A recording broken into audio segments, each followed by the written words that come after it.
Well, hello friends, Mark Holmes here, and as always, I want to thank you guys for watching, commenting, subscribing, and being part of the Joe Boo Sports Report. Without you guys, it does not work without you guys. Okay, so here's where we are right now. Stephen Jones, talking on 105 The Fan, said basically, we're happy with the people that we have in-house. Don't look for us to be signing any veterans. Forget about Snack Harrison. Forget about Earl Thomas. Forget about us bringing in anybody. And I mean anybody. He's like, we're good with the players we have. And news on Earl Thomas. Cowboys crunk. Cowboys crunk.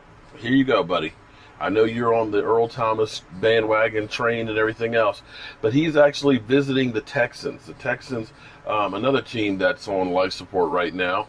Bill O'Brien definitely has to be going crazy, because when you think that they had one of the best wide receivers in football and they decided to let them go and instead ended up getting Randall Cobb and Brandon Cooks and stuff and figured they're okay.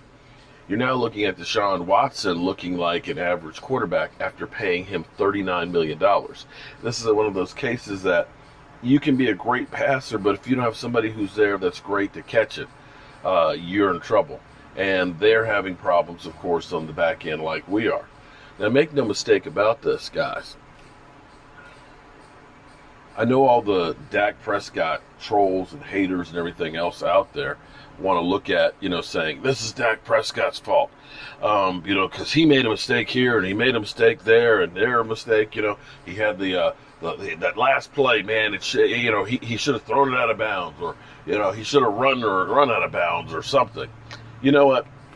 I get what you're saying. The last I checked, there's no quarterback that's out there that is perfect on every play. There's not.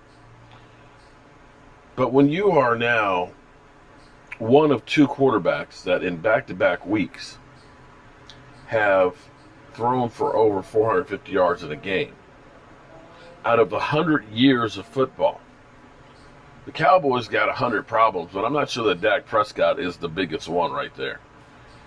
The fact that you've got inconsistency with your running back.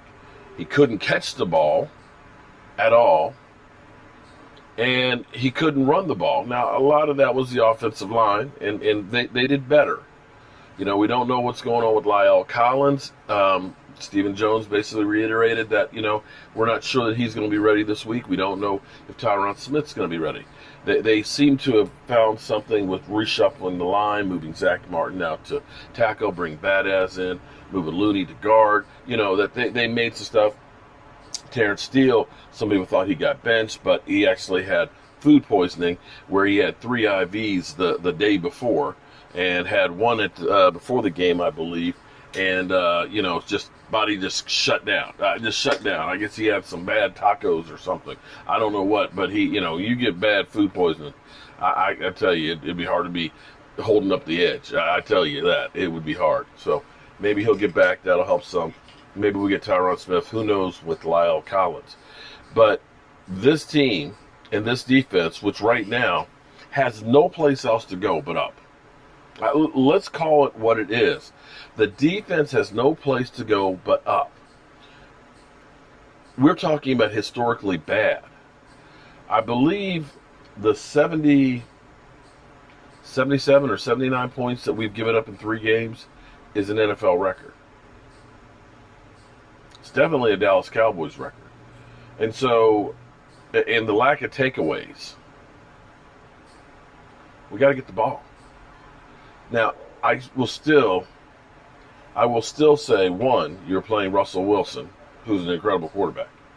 2, I'll say Matt Ryan is another really good quarterback that does get a lot of points, because Lord knows he's my fantasy football quarterback who's been helping my team. My team's leading, I think, about 40 points going into tonight's game against Space Cowboy. Space Cowboys got 2 players, but we'll see. We'll see that you have guys that can light up the ball. But this defense looks lost. And as Stephen Jones has said, or not Stephen Jones, Mike McCarthy said the guy shouldn't be just flying out there. It's one thing to, be on having a guy covered, and you get beat. Odell makes a spectacular catch so with 3 fingers, one-handed grab on a bad pass that looked like it was going out of bounds. That's one thing. But to have nobody covering guys that are wide open over and over and over again, that's another story right there. That says more about scheme and knowledge of the defense than it does about the physicality of the players. And in some ways, I may agree with Mike McCarthy a little bit, with Stephen Jones, because just bringing in somebody, they still have to get in shape. And we say about Lyle Collins, who's been working on getting in shape, he's still not in shape. They got to get in shape. They got to pass the COVID tests, and they have to learn your scheme. And it seems like right now, the guys that have been here already are still lost in the scheme. So the die is pretty much cast right now for the Dallas Cowboys. Basically, we got what we got, and that's where we're going to be from this point moving forward. It's not going to change, and we're going to live and die with these guys. Now, will these guys get better? Well, they can't get much worse. I mean, we've got nobody on people, so if they're even close to them, that's an improvement from where we were. But we're just going to have to be patient and hope that they do better. Now, on the bright side, they're not facing, Matt Ryan and Russell Wilson every week. In fact, we got Baker Mayfield coming up this week. We got, let's see who we got. Danny Dimes coming up the following week. We got Murray with Hopkins. That's the big quarterback right there. And then we got Haskins with the Washington whoever's. And then, of course, we have Carson Wentz. So we went from playing the best quarterbacks in the NFL to now the next 5 weeks playing guys that aren't quite there. So that will give us a chance. I don't want to say that those are scrimmages, but if you're playing Danny Dimes without Barkley, if you're playing Haskins, for your defense, that's a chance to learn the system. So, and here's the crazy thing, because I see all the trolls that have been laying in wait, that they just love to hate Dak Prescott, and it's hard to even have a rational conversation with somebody who watched that whole game, that understands football, that believes that if we only had a different quarterback, we would have won that game. It's hard to fathom or trying to make a conversation with somebody who does not see anything other than what happens with the quarterback and thinks that the be-all, end-all is the quarterback play. But to think about the calls, every time we seem to get something going, we get a bad call that would bring it back. Every time we would end up getting a stop on defense, it seemed like they would get a call. That one with like Jalen Smith pushing Greg Olsen out of bounds.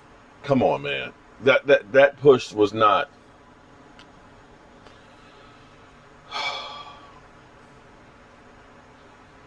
With all of the crap that went on, the fact that you had to have Zach Martin play tackle for the first time in his career, and reshuffle the offensive line without Tyron Smith, Lyle Collins, and you took Joe Looney, moved him to guard, brought in another rookie. That one of your tackles had food poisoning and started and didn't finish playing. That your bellwether back had 34 yards rushing, couldn't catch the ball out the backfield. That your backup running back fumbled the ball on the 1 yard line, which led to a safety because your running back couldn't get out of the end zone. That you ended up missing 2 extra points and a 2-point conversion. With all of that crap that was going on right there, you were on the road and still had an opportunity to win the game in the last seconds. Somehow all that's lost with people, and it's just, you're garbage. Well, my boy Philly 500 was quiet. He sent me a message last night and talked about how bad my team was. And it's like, I don't understand, Philly, how you have any right to talk about anybody's team with the way yours has done. I guess, your thing is, well, we didn't lose yesterday. Okay.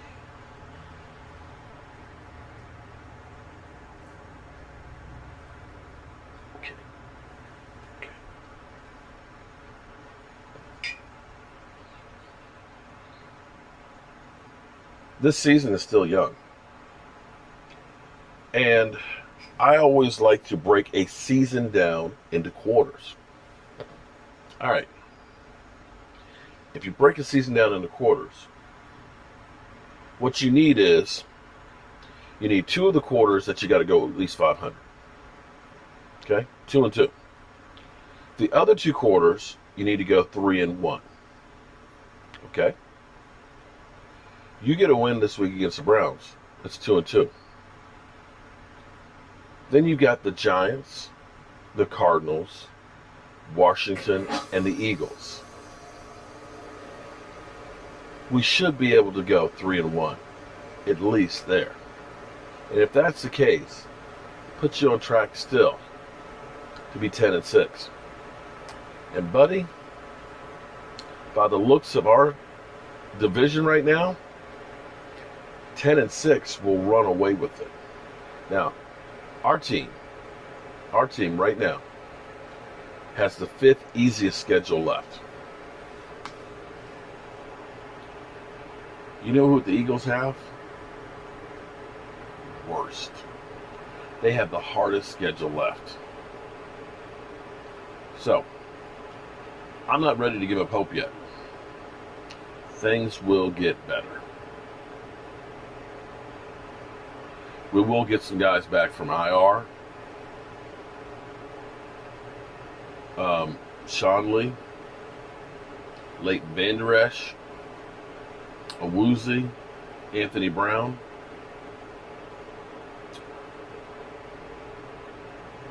We'll get Randy Gregory.